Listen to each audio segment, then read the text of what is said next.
Good morning, sir. If you are watching, kindly subscribe, on notifications, like and share with others. PDP and Labour Party opposition is the worst in the history of Nigeria.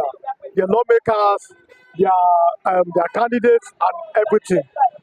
Do you agree with the PDP member by these words that I just spoken now? Thank you for having me. Yes. Well, these people you mentioned are all the same wine, just in different bottles. That's the situation we have in Nigeria. These are all the same fine wine, or should I say bitter tasty wine, but bottled in different colors of, containers. But the content inside it is the same. It tastes the same. It's unpleasant, whether you're in Labour Party, whether you're in APC, whether you're in PDP, whatever nomenclature they give you.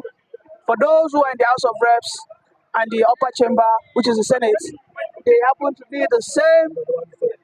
They happen to be the same wine. And it's unfortunate because a democracy will only thrive for as long as there is a viable opposition. Yes.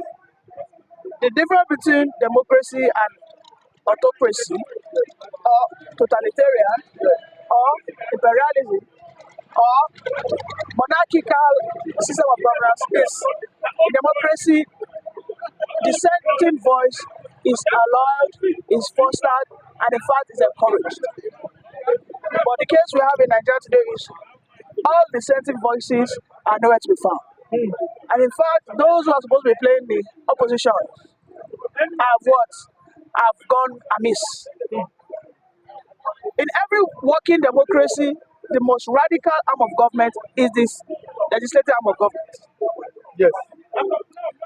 When Trump was president, we knew what the Democrats, how they frustrated the living daylights out of him. When Biden became the president, we know what the Republicans, congressmen, representatives, how they frustrated Biden. There was a infrastructural bill that Biden intended, and the infrastructure bill that Biden intended to pass, Biden had to beg the Republicans, because the Republicans said that they were not going to allow that bill to pass.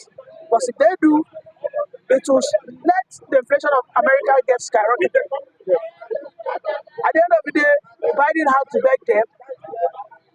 Biden even have to report to the American citizens.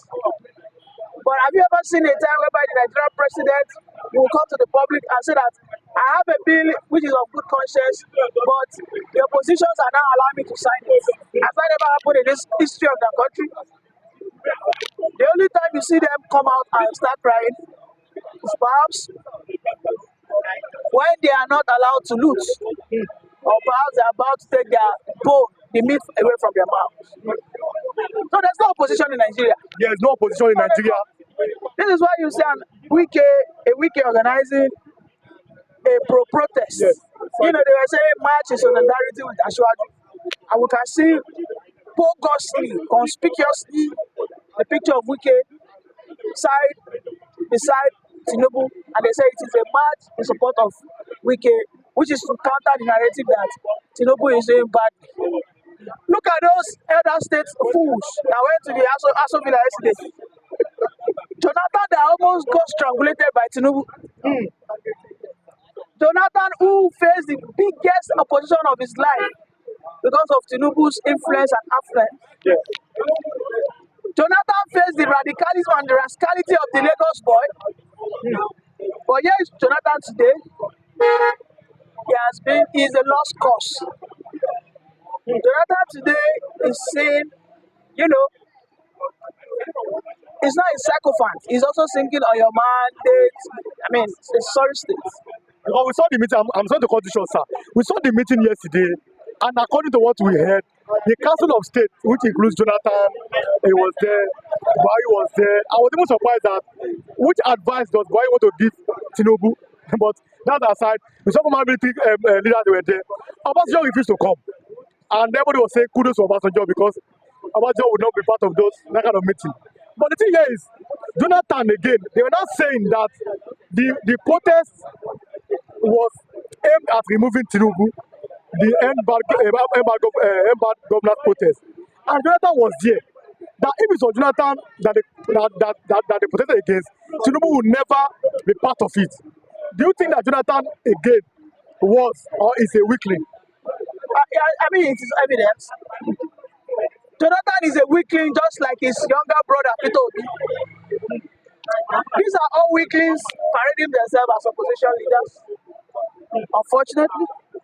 And these are the people the Nigerians look up to for emancipation from the captivity of APC. When APC was in opposition, APC didn't dialogue with Jonathan. Yes. They protested until Jonathan was bent. Yes. Jonathan was carved back into his cave. And Jonathan had to yield. He had to reverse the subsidy. But again, Jonathan is a lost cause. He's a weakling. You know, when Jonathan was the president, people say it was President Jonathan that was ruling, that it wasn't Jonathan. All he did was to take Kai on a daily basis. So, I mean, we are seeing it. We are seeing it. Some people, some weeks ago, were campaigning for Jonathan to return. Oh, this one will return. This one that is ready to sell his birthright for a porridge.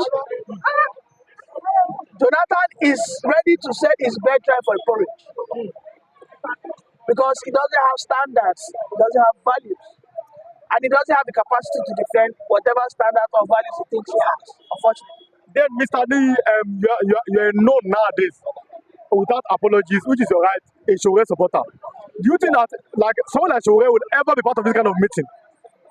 Listen, if Showore had wanted to compromise, Showore would be one of the top most politicians today. Showore has done way more than Keyamo.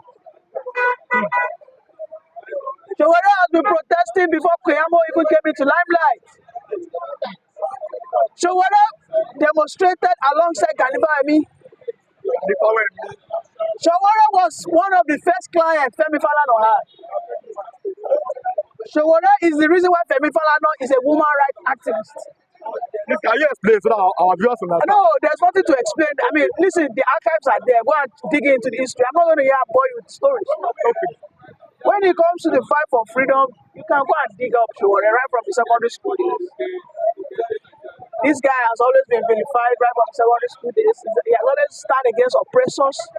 But the situation is Nigerians are happy slaves. Just are happy slaves. Yes.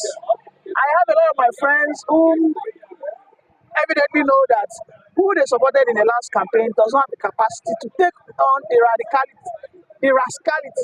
and the radicalism of APC. But they said they will still stick to whoever they supported. I didn't support Showore during the election, but I haven't seen what everything has went through. A person that got Kenneth Okonkwo said, I will not speak for this man again because this man, no, this one, no, this one is not the kind of person that will liberate Nigeria.